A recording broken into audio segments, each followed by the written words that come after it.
I came across a wildlife stand in the supermarket while I was out shopping with my dad before he passed away. And I saw the stand, I thought it was a brilliant stand and it really captivated me.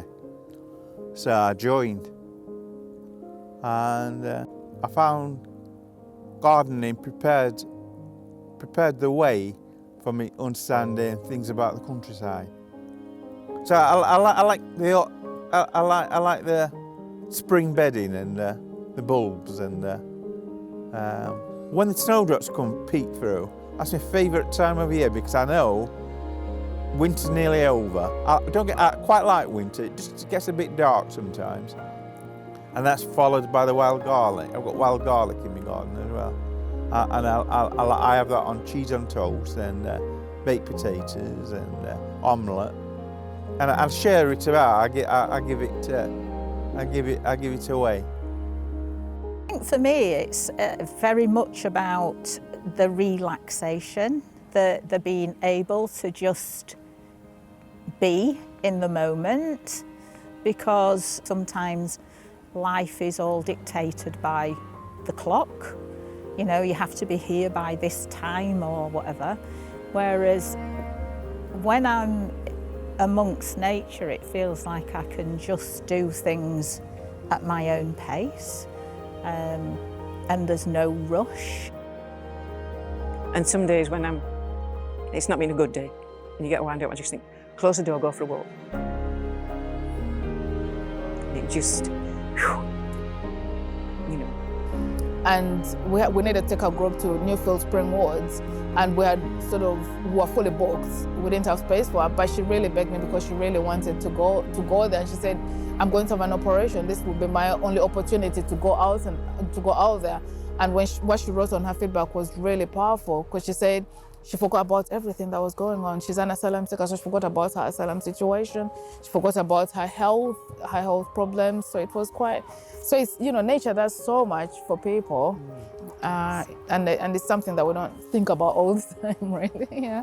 Living in overcrowded areas with terraced houses where you hardly have access to nature on your doorstep is detrimental to our health. It impacts us hugely, and we try to find an opportunity through different partnerships to look at abandoned places, such as this one.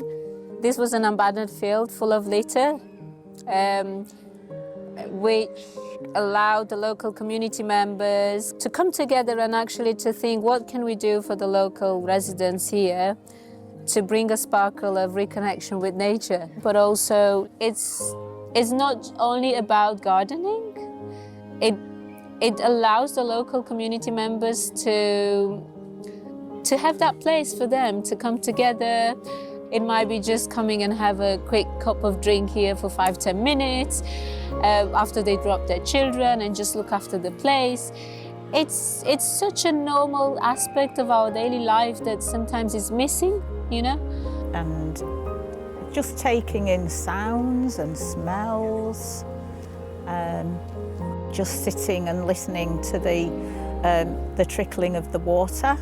It's just also very relaxing and how we should be, I guess.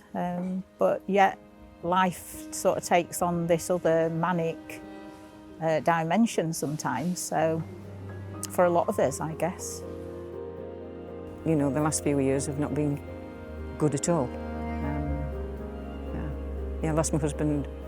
No, I didn't lose him, I knew exactly where he was. But he died just as COVID was really getting hold. And within a fortnight of the funeral, I was in shielding because I've got cancer, so I'm at risk. And you learn how to be alone, or you learn how to be by yourself. But during that shielding period, when I just got my garden, you start to notice little things then all the time. And although I've been walking, you know, most of my life, you notice far more. The tiny things that are changing because you're out there every day watching it. But since lockdown, to go to that, then one particular thing does stand out, and it's a tree. And where we lived, there was a beautiful drive with trees, and I always liked one particular tree, but this one. And you walk up this narrow pathway, and there's an old oak tree. And when he was young, there weren't any houses, but there are now. And people, it's the bottom of someone's garden, so it's had branches cut off it, it's been lopped at the top, it's been knocked about, and it's still going. So that tree, if he can keep going, I can. So I'm, you know, watch if somebody's coming down the path and I give him a hug. So that oak tree means a heck of a lot to me.